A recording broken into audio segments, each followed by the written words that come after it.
Olá, Portal do Medo. Nunca pensei que um dia eu ia estar aqui contando isso para vocês, mas depois do que aconteceu comigo, sinto que preciso desabafar com alguém que não vai me achar maluco. Então, tudo começou quando minha família ganhou uma casa de herança no interior. Meu pai ficou todo empolgado, porque a gente morava de aluguel num apartamento apertado, e agora teríamos uma casa enorme só nossa. A casa era daquelas bem antigas, com paredes grossas, janelões de madeira escura e uma varanda enorme. Desde o primeiro dia, as coisas já não pareciam normais. Tinha um cheiro estranho, não era só mofo, não. Era um cheiro doce, meio enjoativo, como perfume antigo.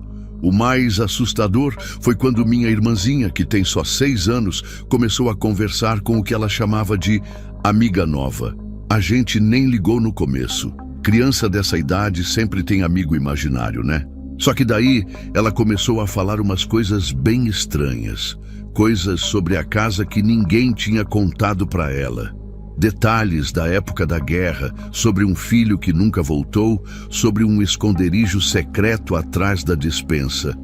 Como é que uma criança de 6 anos ia saber tudo isso? Uma noite, acordei com uns gritos da minha mãe. Quando saí correndo para o corredor, ela estava parada na porta da varanda, apontando para fora. A cadeira de balanço estava se movendo sozinha. Não tinha vento, não tinha nada. E quando meu pai foi lá ver, a cadeira parou na hora. No dia seguinte, meu pai foi conversar com um vizinho antigo da rua e descobrimos que a dona anterior da casa realmente passava horas naquela cadeira, esperando o filho que foi para a guerra e nunca mais voltou. O vizinho contou que ela morreu ainda esperando, sentada naquela mesma cadeira. Meu corpo inteiro gelou quando ouvi isso, porque era exatamente o que minha irmãzinha tinha contado. Depois disso, as coisas só pioraram.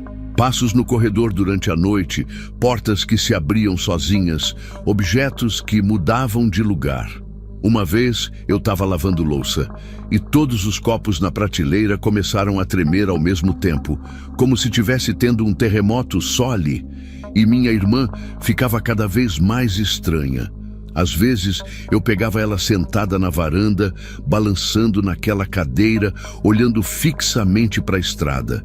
Meu pai decidiu fazer uma reforma na casa. No terceiro dia, o pedreiro quebrou uma parede falsa entre 2 quartos e encontrou um baú pequeno, trancado com um cadeado enferrujado. Quando abriram o baú, encontramos cartas antigas, fotos em preto e branco, e no fundo, uma boneca de pano com um vestido vermelho. Assim que viu a boneca, minha irmãzinha gritou: "É da minha amiga! Ela estava procurando por todo canto!" E saiu correndo com ela para o quarto. Naquela noite, por volta das 3 da manhã, todos os espelhos da casa racharam ao mesmo tempo, com uma trinca que parecia um raio no meio. Meu pai foi verificar o quarto da minha irmã e ela não estava lá. A cama vazia, a janela aberta e a boneca sentada na beirada. Depois de procurarmos por toda parte, encontramos ela na varanda, sentada na cadeira de balanço, com a boneca no colo, olhando fixamente para a estrada. Mas o olhar dela... Meu Deus, não era o olhar dela. Meu pai a pegou no colo e tentamos fazer ela reagir, mas ela parecia em transe. De repente, ela olhou para mim e com uma voz que não era a dela, uma voz de mulher adulta, disse: "Ele vai voltar. Meu filho vai voltar da guerra. Eu só preciso esperar mais um pouco." Alguns segundos depois, ela piscou várias vezes, voltou ao normal e começou a chorar, assustada. Saímos da casa antes do amanhecer, levando apenas o essencial. No caminho, minha irmã dormiu e quando acordou não se lembrava de nada, nem da boneca, nem da amiga invisível. Quando meu pai voltou com amigos para buscar nossas coisas uma semana depois, encontraram tudo como deixamos, exceto que a cadeira de balanço tinha desaparecido e a boneca também sumiu durante nossa fuga sem ninguém perceber. Acabamos vendendo a casa bem barato sem contar nada sobre o que aconteceu. Às vezes, ainda acordo achando que ouvi o rangido daquela cadeira. Mesmo morando longe agora, tenho a sensação de que algo me seguiu de lá. E nunca vou saber se a Dona Rosa finalmente encontrou o filho que tanto esperava.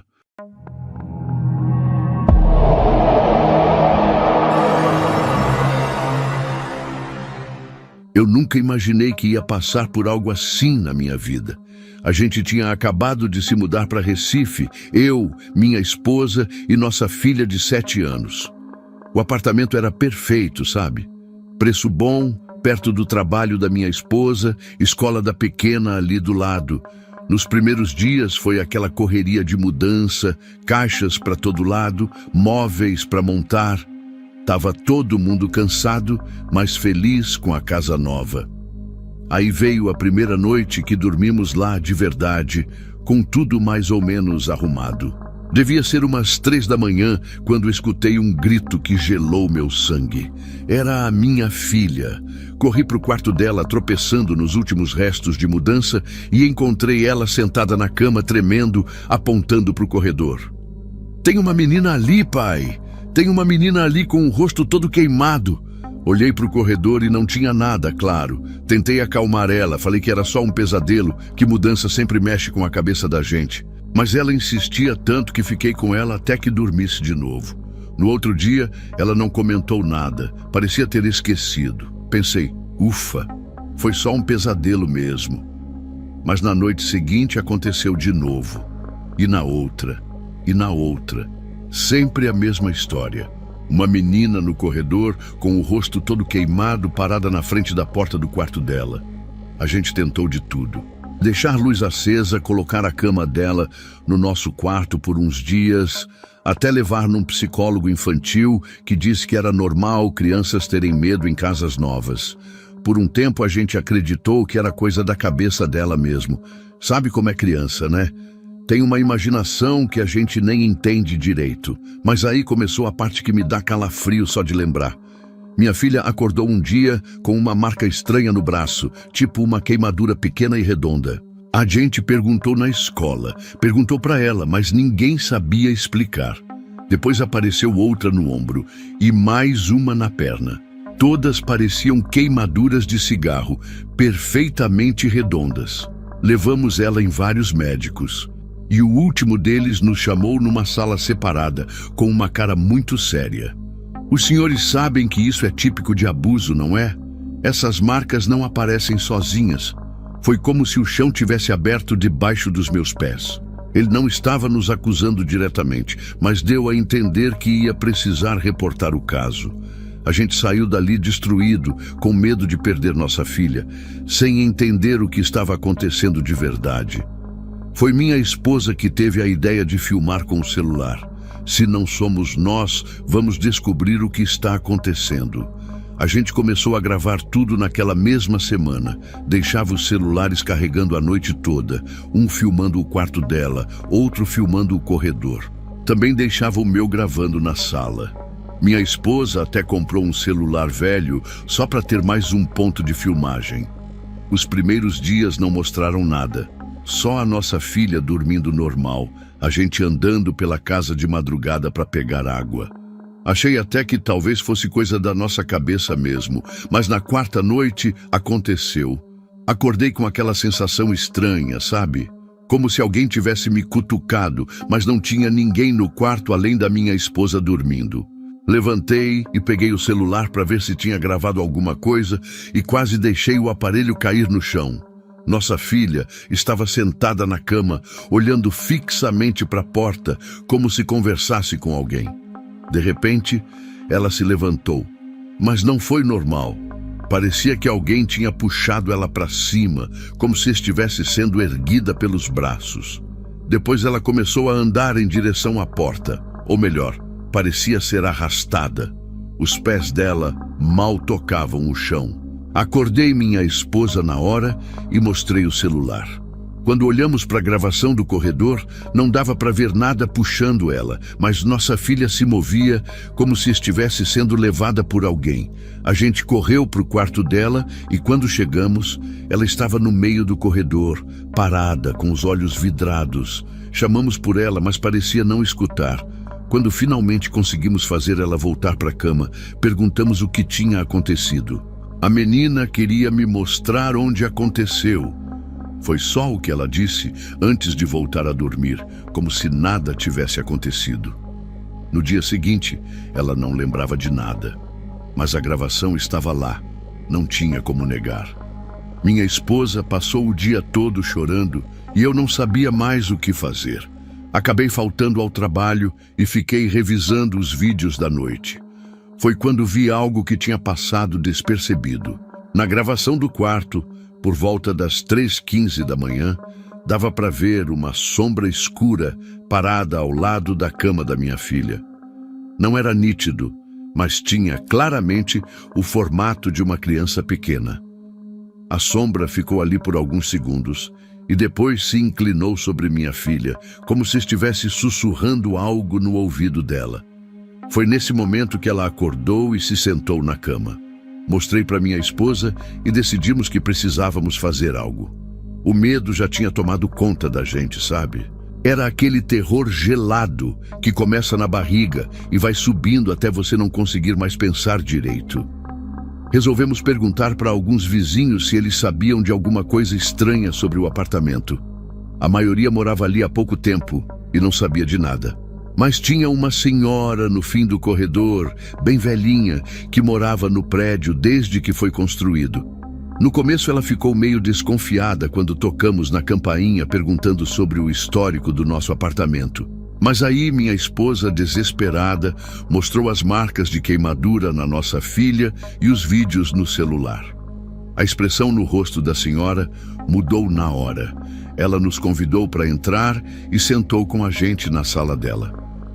Eu sabia que isso ia acontecer de novo, ela disse com voz trêmula. E então nos contou tudo. Uns 15 anos atrás, morava no nosso apartamento uma mulher com a filha pequena e o padrasto da menina. O homem era alcoólatra e tinha dias que voltava para casa completamente bêbado. Os vizinhos ouviam gritos, barulhos de pancada, choro de criança, mas naquela época ninguém se metia em briga de família. Até que numa noite, o homem chegou pior que o normal. A vizinha contou que ouviu a menina gritando muito, mais que o normal. Chegou a bater na porta do apartamento, mas ninguém atendeu. De madrugada, o prédio inteiro acordou com o alarme de incêndio. Quando os bombeiros chegaram, encontraram a menina trancada no quarto, que hoje é o da nossa filha. O fogo tinha começado ali. A mãe não estava em casa, tinha saído para trabalhar no turno da noite. O padrasto foi encontrado desmaiado de bêbado na sala. Só quando os bombeiros entraram no quarto e viram o corpo da criança, é que descobriram as marcas de queimadura de cigarro por todo o corpo dela. O homem tinha torturado a menina antes de trancar ela no quarto. Ninguém sabe ao certo como o incêndio começou. Se foi o cigarro que ele deixou aceso, se foi algum curto-circuito. O que se sabe é que a menina não conseguiu escapar. Depois disso, o apartamento ficou vazio por muito tempo. Várias famílias se mudaram para lá nos anos seguintes, mas ninguém ficava por mais de alguns meses. Sempre saíam às pressas, sem explicar o motivo. A história foi abafada com o tempo. Ninguém queria que o prédio ganhasse fama de mal-assombrado e perdesse valor. Saímos do apartamento da senhora completamente arrasados. Era como se todo o ar tivesse sido sugado dos nossos pulmões. No caminho de volta para o nosso apartamento, nossa filha, que tinha ficado brincando com o gato da vizinha enquanto a gente conversava, perguntou toda inocente: "Pai, por que a menina do corredor está tão triste?" Naquela noite, não consegui dormir. Fiquei sentado na sala, olhando as gravações repetidamente, tentando entender o que estava acontecendo. Minha esposa ficou no quarto com nossa filha, as duas dormindo abraçadas. Por volta das 2 da manhã, ouvi um barulho vindo do corredor.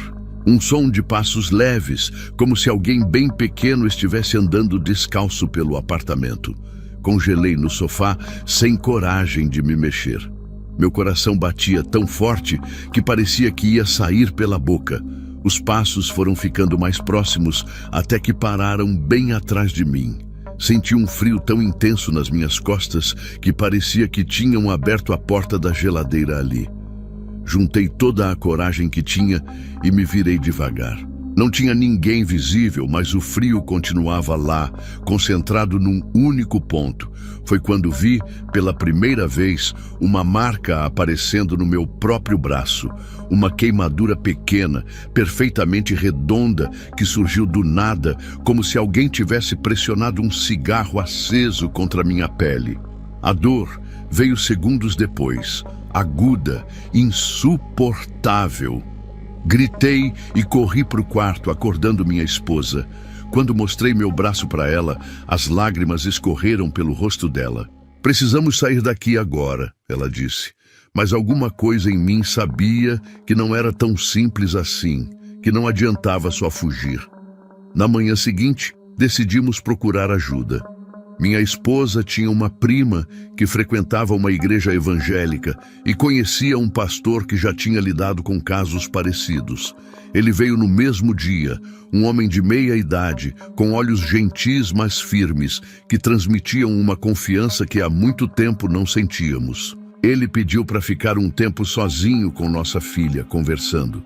Eu fiquei nervoso, andando de um lado para o outro na sala, enquanto minha esposa segurava minha mão com tanta força que seus dedos estavam brancos.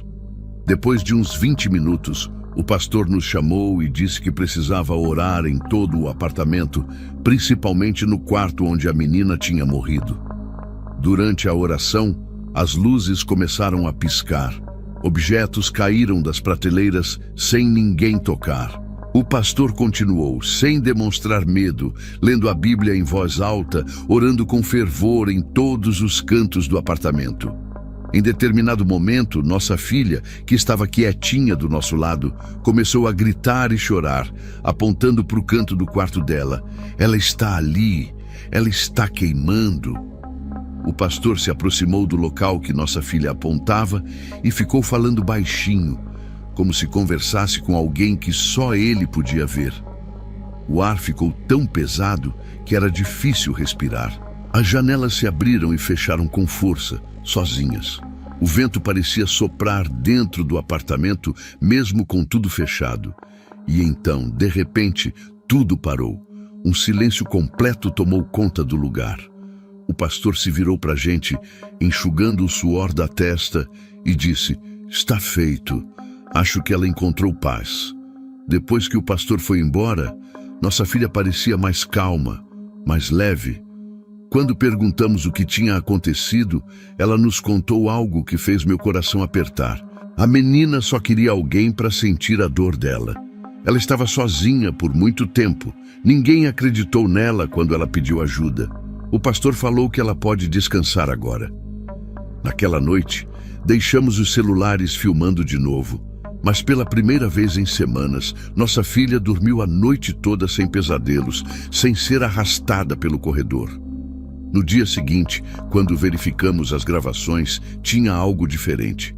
Por volta das 3 da manhã, uma luz fraca apareceu no corredor. Não era uma sombra dessa vez, mas uma luz suave que ficou ali por alguns minutos e depois desapareceu.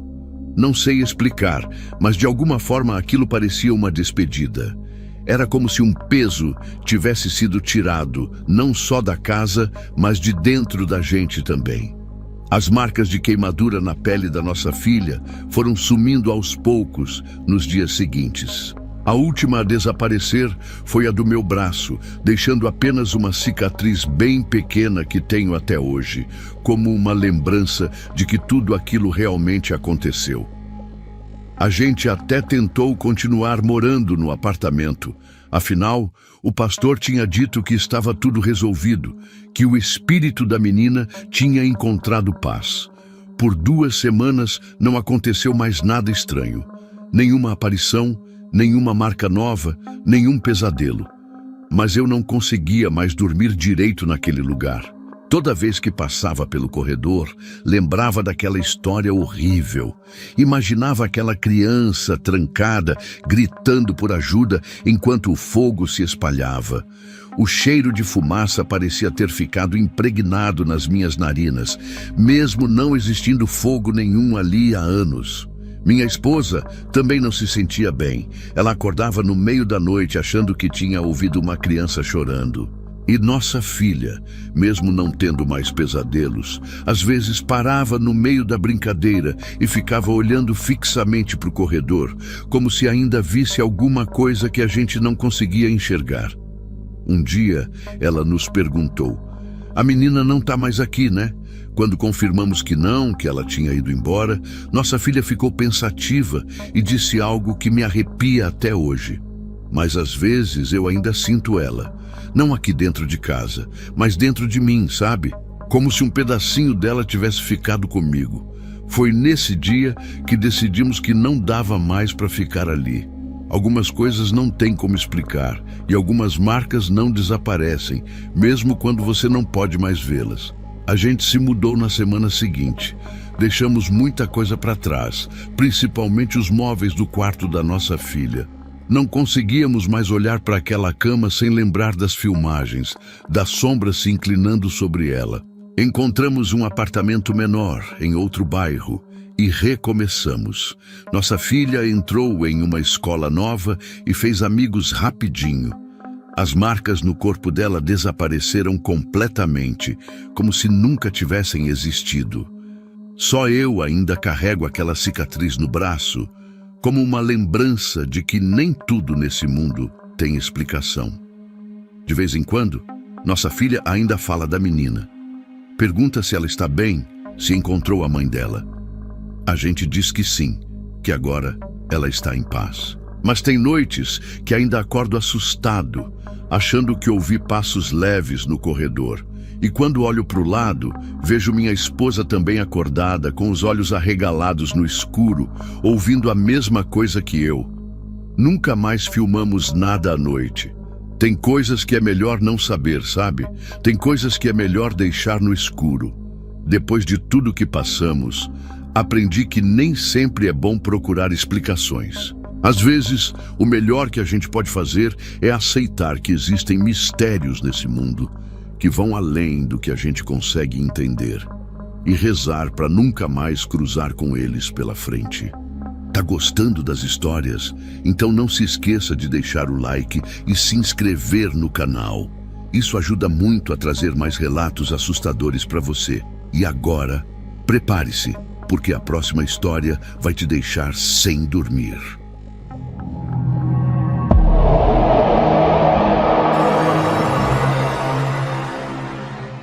Faz uns meses que eu e minha família nos mudamos para uma fazenda antiga no interior.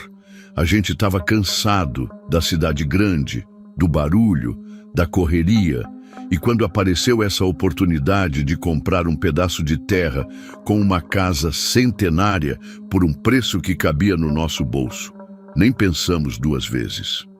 A fazenda era linda, com aquelas construções de época, telhado alto, janelões de madeira e uma varanda que circulava toda a casa. No primeiro dia, a gente só conseguia ver o lado bom, o espaço que as crianças teriam para brincar, o silêncio da noite, as estrelas que dava para ver sem a poluição luminosa da cidade. Mas aí veio a primeira noite e tudo mudou.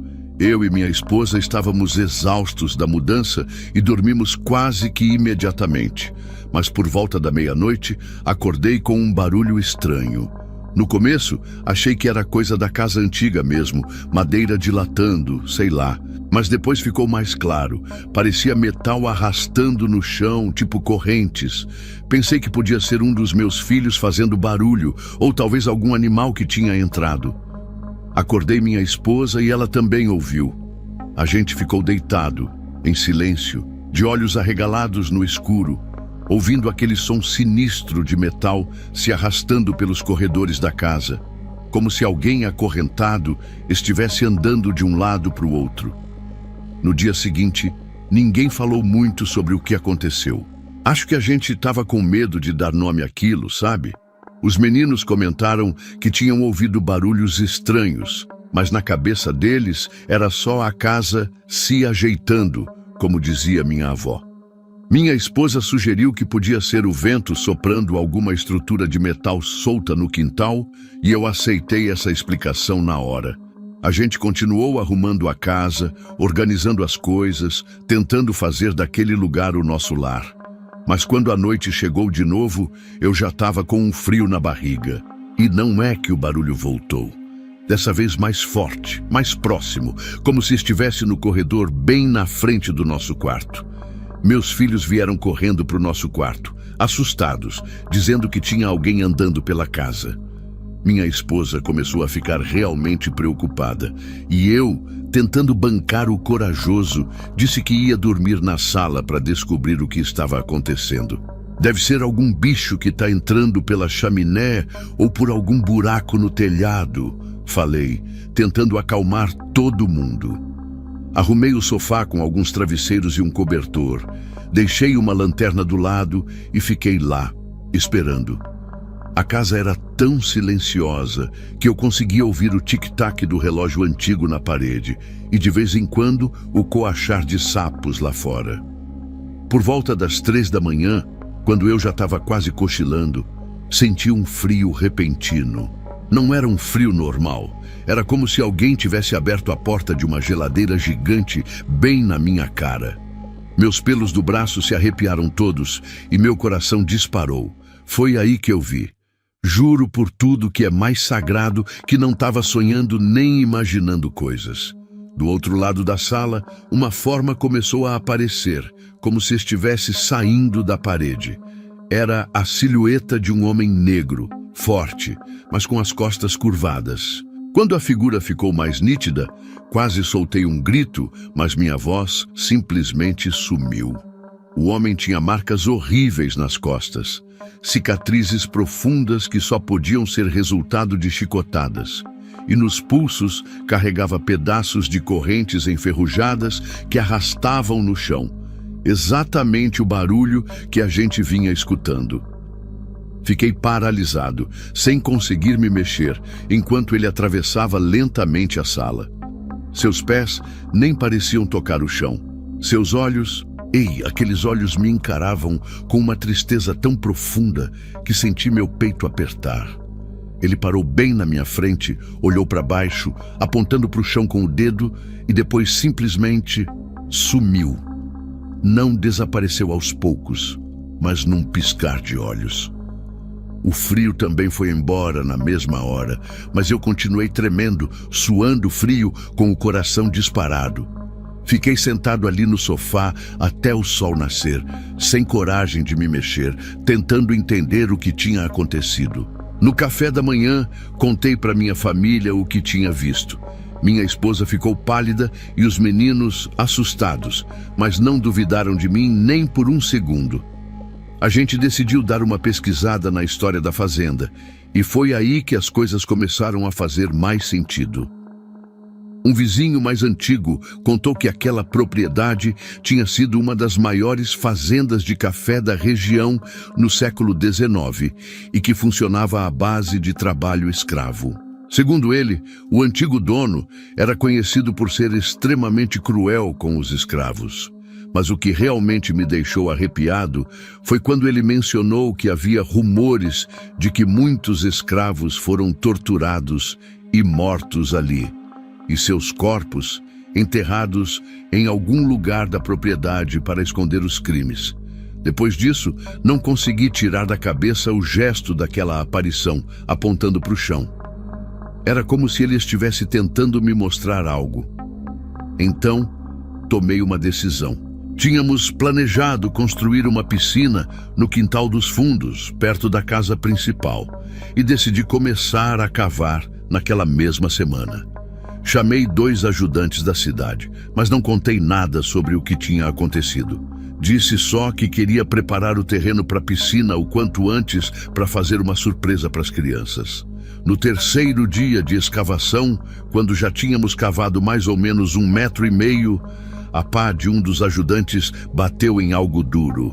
A gente achou que era pedra, mas quando limpamos melhor, vi que eram ossos humanos. Não era só um esqueleto não, eram vários, todos amontoados, como se tivessem sido jogados ali de qualquer jeito. Os ajudantes ficaram apavorados e um deles até largou o serviço na hora. Chamei a polícia, que veio com uma equipe especial para esse tipo de situação. Eles isolaram a área e começaram a fazer a remoção com todo cuidado. Um dos policiais me explicou que, pelo estado dos ossos e pela forma como estavam enterrados, aquilo tinha todas as características de uma vala clandestina e que provavelmente tinha mais de 100 anos. Foram encontrados restos de pelo menos 15 pessoas naquele mesmo local, exatamente onde o espírito tinha apontado. Junto com os ossos, acharam pedaços de correntes, muito parecidas com as que eu tinha visto naquela aparição. Um historiador que veio com a equipe confirmou que aqueles eram provavelmente restos de escravos e que as marcas em alguns dos crânios indicavam morte violenta. Fiquei com um nó na garganta, pensando em quanto sofrimento aquelas pessoas passaram e como seus corpos foram jogados ali sem nenhum respeito, sem nenhuma dignidade. Depois que as ossadas foram retiradas e levadas para análise, a gente achou que as coisas iam se acalmar na casa. Mas não foi bem assim. O barulho de correntes parou, é verdade, mas outras coisas estranhas começaram a acontecer. Portas que abriam e fechavam sozinhas, objetos que sumiam e apareciam em outros lugares, sombras que a gente via pelo canto do olho. Uma noite, acordei com o meu filho mais novo gritando. Quando cheguei no quarto dele, ele estava sentado na cama, apavorado, apontando para o canto do quarto. "Ele está ali, pai! Ele está ali!" Não tinha ninguém visível, mas o quarto estava tão frio que dava para ver nossa respiração no ar. Minha esposa passou a ter pesadelos terríveis, sempre com pessoas acorrentadas pedindo ajuda. A gota d'água foi quando encontrei meu filho do meio, conversando sozinho no quintal, bem onde tínhamos achado as ossadas. Quando perguntei com quem ele estava falando, ele disse: "Com o homem das correntes. Ele disse que tem mais gente enterrada por aqui." Naquela mesma noite, decidimos que não dava mais para ficar lá. Juntamos nossas coisas mais importantes e fomos para a casa dos meus sogros. Nunca mais voltei àquela fazenda, nem para buscar o resto das nossas coisas. Mandei um caminhão de mudança com alguns amigos. Hoje moramos num apartamento na cidade, bem diferente do sonho rural que a gente tinha. Mesmo assim, de vez em quando ainda acordo no meio da noite, achando que ouvi o barulho de correntes. E meu filho mais novo ainda pergunta sobre o homem triste que conheceu na fazenda.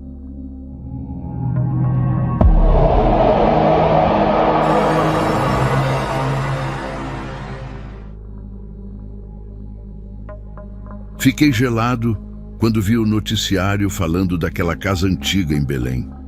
Era igual à história do meu cunhado. Aí lembrei de tudo o que aconteceu e resolvi contar aqui. Não sei nem por onde começar direito, mas vou tentar. Eu e minha mulher fomos morar na casa da mãe dela depois que casamos. A gente ia ficar lá só um tempinho enquanto juntava dinheiro para comprar nossa própria casa. A casa era daquelas antigas, toda de madeira, dessas que rangem a cada passo que você dá. Tinha 2 andares e um quintal enorme atrás. Desde o primeiro dia, a minha sogra me avisou que o quarto do fundo, lá no final do corredor do 2º andar, era para ficar sempre fechado. Ela guardava a chave na gaveta da cômoda dela e ninguém podia mexer. Achei estranho, mas não quis perguntar nada. Pensei que fosse só coisa de gente mais velha, sabe? Às vezes, eles têm umas manias estranhas. Nas primeiras semanas estava tudo tranquilo, a gente se acostumando com a rotina, eu indo trabalhar cedo, minha mulher dando aula numa escola ali perto. Só que aí, comecei a notar que toda vez que eu passava perto daquele quarto fechado, sentia um frio na espinha. Era como se alguém tivesse me olhando pelo buraco da fechadura. Uma noite, acordei com um barulho de cadeira de balanço vindo de lá. Tec, tec, tec, bem devagarzinho. Cutuquei minha mulher, mas ela estava dormindo que nem pedra. Quando falei disso no dia seguinte, minha sogra ficou pálida, mas desconversou, dizendo que devia ser só o vento batendo em alguma janela mal fechada. Mas não tinha vento naquela noite. Estava tão abafado que eu mal conseguia dormir. Depois disso, comecei a reparar em coisas estranhas. De noite, sempre dava para ouvir passos leves indo e vindo no corredor, mas quando abria a porta do quarto para olhar, não tinha ninguém. Às vezes, do nada, todas as luzes da casa piscavam ao mesmo tempo, como se tivesse faltando energia, mas era só por um segundo. A gota d'água foi quando a família toda saiu e só meu cunhado ficou em casa. Ele tinha 20 e poucos anos e nunca acreditou nessas coisas de assombração.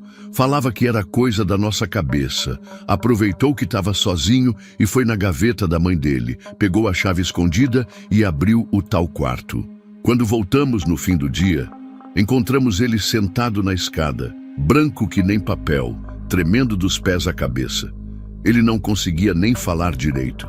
Só dizia: "Tem alguém lá dentro, tem alguém lá dentro", sem parar. Minha sogra teve que dar um calmante para ele, e só depois de umas horas ele conseguiu contar o que aconteceu.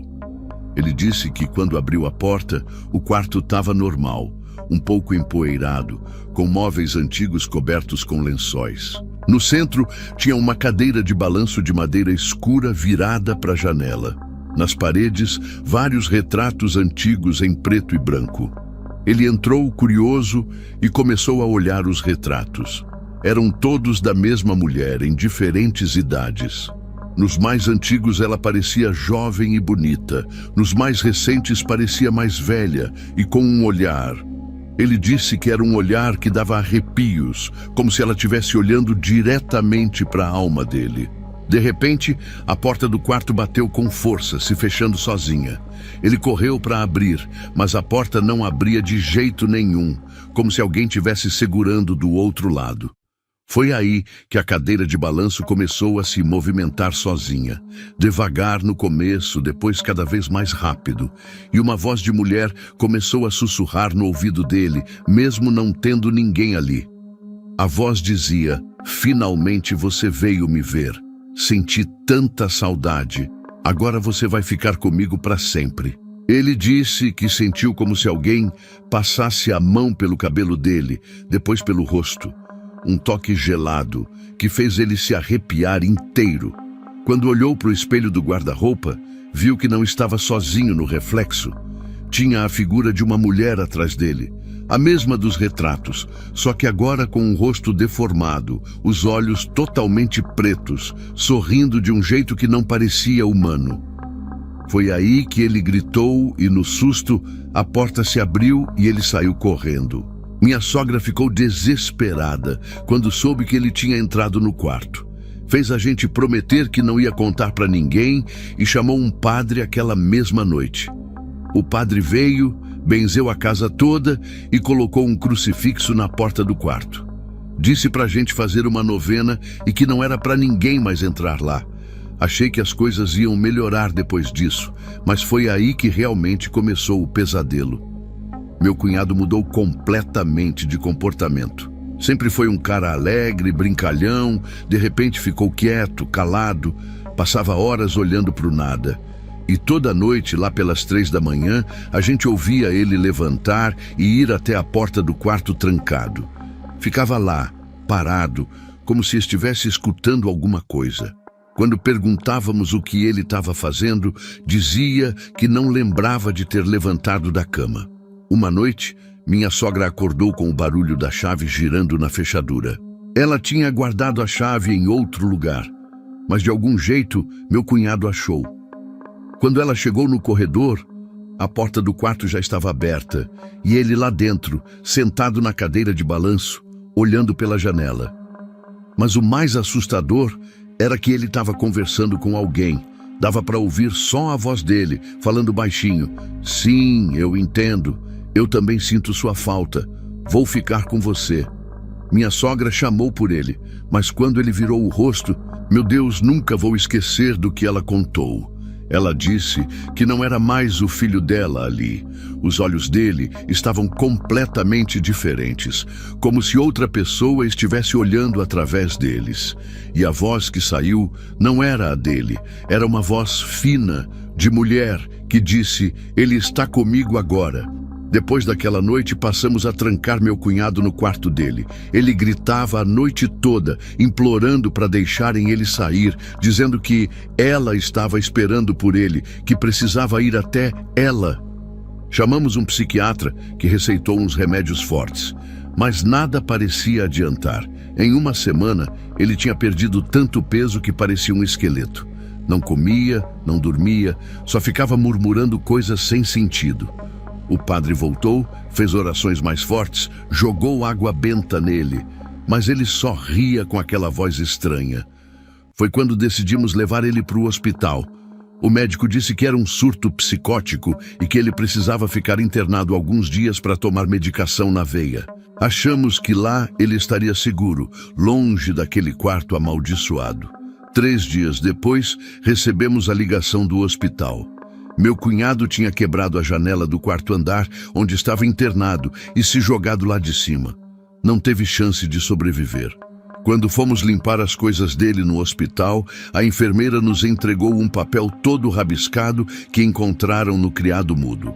Era um desenho tosco daquela mulher dos retratos, e embaixo estava escrito: "Ela quer que eu vá com ela. Disse que tem o rosto do filho que ela perdeu. Não consigo mais resistir." Depois do enterro, minha sogra entrou naquele quarto uma última vez. Eu e minha mulher ficamos esperando do lado de fora, morrendo de medo. Ela saiu de lá com todos os retratos e mandou queimar tudo no quintal. Depois contou que aquela mulher dos retratos era a antiga dona da casa, que viveu ali no começo do século passado. Segundo as histórias do bairro, ela perdeu o filho único na guerra e enlouqueceu de tristeza. Passava os dias na cadeira de balanço, olhando pela janela, esperando o filho voltar. Quando soube que ele tinha morrido, se enforcou naquele mesmo quarto. A gente se mudou daquela casa uma semana depois. Minha sogra vendeu o lugar por uma mixaria, sem contar nada sobre o que aconteceu para o novo dono. Às vezes, me sinto culpado por isso, por não ter avisado a próxima família, mas era tão absurdo que ninguém ia acreditar na gente mesmo. Ainda tenho pesadelos com aquela história. Sonho com meu cunhado me chamando da janela daquele quarto, dizendo que ela ainda está procurando por alguém com o rosto do filho dela. E o pior é que, na semana passada, mesmo morando em outro bairro, acordei de madrugada com o som distante de uma cadeira de balanço. Tec, tec, tec, como se ela ainda estivesse me procurando.